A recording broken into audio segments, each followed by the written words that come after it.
नीतीश नायडू का प्लान 30 सांसद कर देंगे मोदी को बाय बाय। बड़ी महत्वपूर्ण है, बड़ी ध्यान से आप दर्शक समझिएगा। इस वक्त जो परिस्थितियां और हालात चल रही हैं, भारतीय जनता पार्टी हर किसी को कुचल करके आगे बढ़ना चाहती है। वह किसी को छोड़ने वाली नहीं है।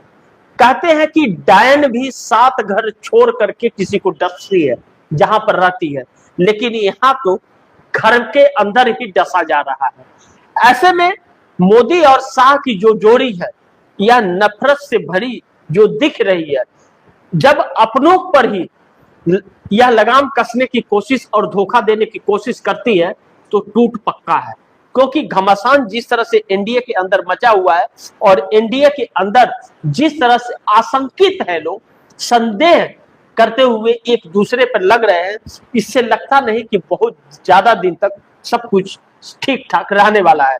मानसून सत्र को लेकर के बहुत ज्यादा सरकार संकट में पड़ने वाली है।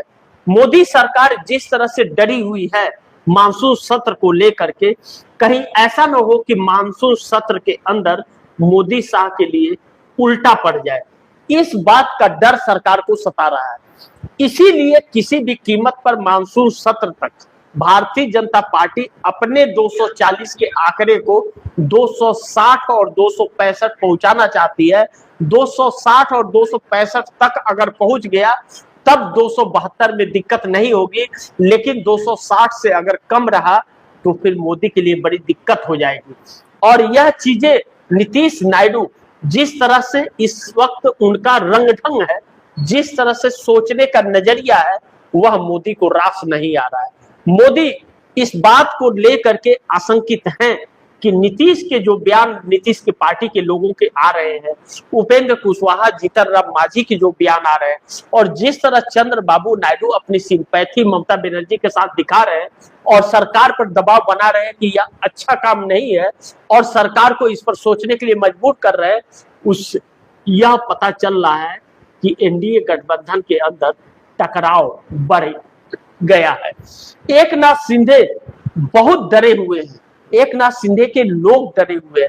अब्दुल सत्तार ने जो बयान दिया था कि भारतीय जनता पार्टी पहले ही हमें 2 भागों में बांट चुकी है और अब इसके प्रभुत्व में हम काम करते रहे तो गर्दन मरोड़ करके अस्तित्व को खत्म कर देगी।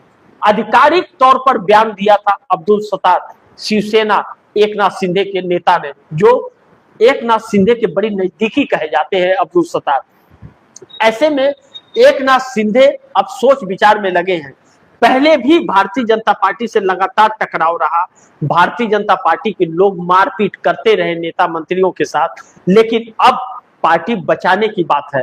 क्योंकि भारतीय जनता पार्टी जिस तरह से लोकतंत्र का हनन कर रही है, किसी को भी छोड़ने वाली नहीं है, चाहे साथ हो और चाहे साथ न हो, सत्ता में के अंदर हो, सहयोगी दल हो, चाहे वह विपक्ष हो, नंबर अखिलेश यादव का भी आने वाला है।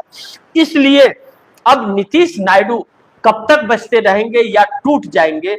ऐसे में कहा जा रहा है कि नीतीश नायडू का प्लान जो है वह 30 सांसद मोदी को मानसून सत्र के अंदर टाटा बाय बाय अगर कर देते हैं तो मोदी के लिए बहुत बड़ा संकट उत्पन्न हो जाएगा। इस बात से इनकार नहीं किया जा सकता। अब देखना यह महत्वपूर्ण है कि अब सरकार का रवैया क्या होता है। ऐसे में मोदी सरकार और एनडीए गठबंधन, इस बीच में भारतीय जनता पार्टी, एनडीए गठबंधन और विपक्ष के अंदर का टकराव, मोदी जिस तरह से विपक्ष को के अंदर फूट डालने के लिए और उसे कमजोर करने के लिए प्रयास किए, और जहां जो टीएमसी पे हाथ मारा नरेंद्र मोदी ने, टीएमसी संभल गई। इसका मतलब नरेंद्र मोदी जो फूट डालना चाहते थे वह फूट पड़ने की जगह बहुत मजबूत हो गया। इस वक्त जानकारों के अनुसार यह कहा जा रहा है कि अगर टीएमसी, एनसीपी और वाईएसआर जगन मोहन रेड्डी, यह तीनों कांग्रेस से निकले हुए अगर कांग्रेस में विलय कर दिए तो फिर कांग्रेस का इतना अखंड कांग्रेस हो जाएगी कि नरेंद्र मोदी एसआईआर करके भी चुनाव नहीं जीत पाएंगे। वह जो एकता बिखरी हुई थी, जिसका जड़ भारतीय जनता पार्टी आरएसएस ही है, तोड़ने और अलग करने वाली, और कमजोर करने वाली, इन्हीं के वजह से वह कांग्रेस फिर अखंड कांग्रेस बन जाएगी, जो आरएसएस और भाजपा के लिए आने वाले वक्त के लिए बड़ी संकट भरा होगा। और अब हर किसी को सोच विचार करने के लिए मजबूर कर दिया है नरेंद्र मोदी ने। अब विपक्ष यह समझ गया है कि इसके अलावा और कोई रास्ता नहीं है, और अब ममता बनर्जी पर जो शिकंजा कसने की कोशिश की जा रही है, कहा जा रहा है कि जेल में भी डालने से पीछे यह सरकार नहीं हटेगी। ऐसे में विलय करना ममता बनर्जी को अगर जरूरी हो गया है और ममता बनर्जी तैयार हो चली हैं, तो अगर ममता बनर्जी ने पार्टी का विलय कर दिया तो नरेंद्र मोदी की उल्टी गिनती भी शुरू हो जाएगी। इस बात से इनकार नहीं कर सकते। फिर तोड़ पाना एक को भी इतना आसान नहीं होगा। और संजय राउत के बयान जो है लगातार जो कांग्रेस के पक्ष में आ रहे हैं, और उनके बयानों का असर जो उन क्षेत्रीय दलों पर दिख रहा है जो कांग्रेस से निकले हुए हैं, वह वाकई पॉजिटिव है, जो नरेंद्र मोदी को और भी डरा रहे हैं। बाकी आप दर्शकों का क्या कहना है, आप दर्शकों की क्या राय है, क्या सुझाव है, कमेंट बॉक्स में जरूर दीजिएगा। इस खबर को ज्यादा से ज्यादा शेयर कीजिएगा, अपने दोस्तों को भी कहिएगा आगे शेयर करें। और आपने टीएफडी इंडिया न्यूज़ 24 को सब्सक्राइब नहीं किया, सब्सक्राइब कर लीजिए, अपने दोस्तों को भी कहिएगा सब्सक्राइब करें। मिलते हैं अगली खबर के साथ, तब तक के लिए नमस्कार।